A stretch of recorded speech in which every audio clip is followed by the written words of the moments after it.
নবী হওয়ার আগে বিশ্বনবীর ইবাদত ছিল চিন্তার ইবাদত। আমরা অনেকে মনে করি শুধু তাসবিহ পড়াই ইবাদত, জিকির করাই ইবাদত, শুধু কোরআন তেলাওয়াতই মনে হয় ইবাদত, শুধু কিয়ামুল লাইল করাই ইবাদত। কিন্তু বিশ্বনবীর সাহাবী যিনি ইসলাম আমাদের চেয়ে ঢের বেশি বুঝেছেন, তিনি বলেন আল্লাহর এই সৃষ্টি শৈলী, এই সৃষ্টি নৈপুণ্য নিয়ে 1 ঘন্টা চিন্তা করা, ক্রিটিক্যাল থিঙ্কিং করা, সারা রাত নফল তাহাজ্জুদের চেয়েও সেরা। সূরা আলে ইমরানের 190 নম্বর আয়াতে আল্লাহ তাআলা বলেছেন, যারা আকাশ বাতাস পৃথিবী সৃষ্টি নিয়ে চিন্তা করে এবং সর্ব অবস্থায় আল্লাহ তাআলার জিকির করে, ওয়া ইয়াতাফাক্কারুনা ফি খালকিস সামাওয়াতি ওয়াল আরদ, এবং তারা তাফাক্কুর করে, ক্রিটিক্যাল থিঙ্কিং করে, এবং তারা বলে মা খালাকতা হাযা বাতিলা, হে আল্লাহ তুমি অনর্থক কিছু সৃষ্টি করো নাই। মনে রাখবেন, এই পৃথিবীতে আল্লাহ তাআলা অনর্থক কোনো কিছু সৃষ্টি করে নাই, করেছে?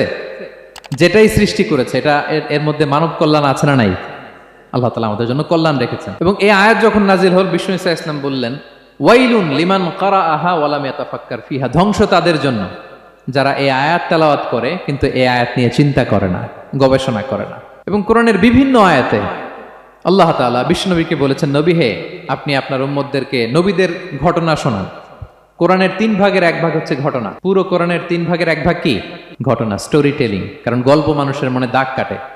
আল্লাহ তাআলা বলেছেন, ফাকুসুসিল কসাসা লাআল্লাহুম ইয়াতাফাক্কারুন, নবী হে আপনি তাদেরকে কিচ্ছা শোনান, ঘটনা শোনান, নবীদের কাহিনী শোনান, লাআল্লাহুম ইয়াতাফাক্কারুন, যাতে করে তারা ক্রিটিক্যাল থিঙ্কিং করে। তারা লূত আলাইহিস সালামের কওমের ঘটনা যখন শুনে যে আল্লাহ তাআলা আপসাইড ডাউন করে দিয়েছিলেন, তারা যখন কওমে আদের ঘটনা শুনে, কওমে সামুদের ঘটনা শুনে, তারা যেন চিন্তাশীল হয়। এবং বিশ্বনবীর সাহাবী আবু দারদা রাদিয়াল্লাহু তাআলা আনহু, উনি বলতেন, তাফাক্কুরু সাআতিন খায়রুন মিন কিয়ামিল লাইলা, 1 ঘন্টা কেউ যদি আল্লাহর সৃষ্টি নিয়ে চিন্তা করে, সেটা সারা রাত তাহাজ্জুদের সালাত পার করার চেয়ে উত্তম। আমরা অনেকে মনে করি শুধু তাসবিহ পড়াই ইবাদত, জিকির করাই ইবাদত, শুধু কোরআন তেলাওয়াতই মনে হয় ইবাদত, শুধু কিয়ামুল লাইল করাই ইবাদত। কিন্তু বিশ্বনবীর সাহাবী যিনি ইসলাম আমাদের চেয়ে ঢের বেশি বুঝেছেন, তিনি বলেন আল্লাহর এই সৃষ্টি শৈলী, এই সৃষ্টি নৈপুণ্য নিয়ে 1 ঘন্টা চিন্তা করা, ক্রিটিক্যাল থিঙ্কিং করা, সারা রাত নফল তাহাজ্জুদের চেয়েও সেরা।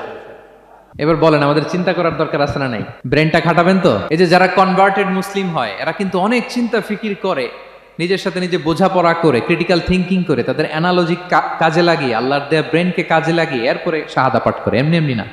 এই যে কিছুদিন আগে আমেরিকান এক পপ স্টার কালেমা পড়ছে না?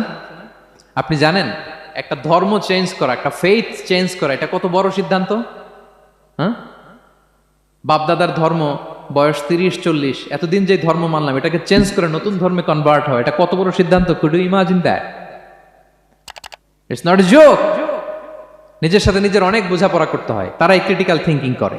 এবং বিষ্ণু ঈসা ইসলাম, উনি নবী হওয়ার আগেও এই চিন্তার ইবাদত করতেন।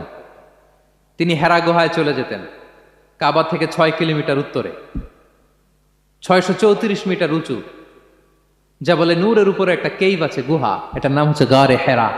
ওখানে বসে বসে তিনি এই চিন্তা করতেন। তার মানে নবী হওয়ার আগে বিশ্বনবীর ইবাদত ছিল চিন্তার ইবাদত। নবী হিসেবে অ্যাসাইন্ড হওয়ার আগে বিশ্বনবীর ইবাদত কি ছিল বলেন তো? নামাজ পড়া, কোরআন তেলাওয়াত করা। কোরআন তো নাজিলই হয় নাই, কোরআন তেলাওয়াত করবে কেমনে? তখন 6 মাস বসে বসে উনি ওখানে কি করেছেন বলেন? ধ্যানমগ্ন ছিলেন, তিনি চিন্তা করতেন। ওইটাই ছিল ওনার আধ্যাত্মিক শিক্ষায়তন। ওই নির্জন গুহার মধ্যে উনি যখন চিন্তায় মগ্ন ছিলেন, আল্লাহর সৃষ্টি শৈলী নিয়ে চিন্তা করতেন, ঠিক ওই মুহূর্তে, অন্তিম মুহূর্তে, ওই মাহেন্দ্রক্ষণে নাজিল হয়েছে ইকরা বিসমি রাব্বিকাল্লাযী খালাক, read in the name of your lord who has created, পড়ো তোমার প্রভুর নামে যিনি তোমাকে সৃষ্টি করেছেন, শিক্ষা দিয়েছেন। তাহলে সম্মানিত সুধী, ইসলামের সূচনা হয়েছিল, এটা বলা যায় ফাইনালি, যে ইসলাম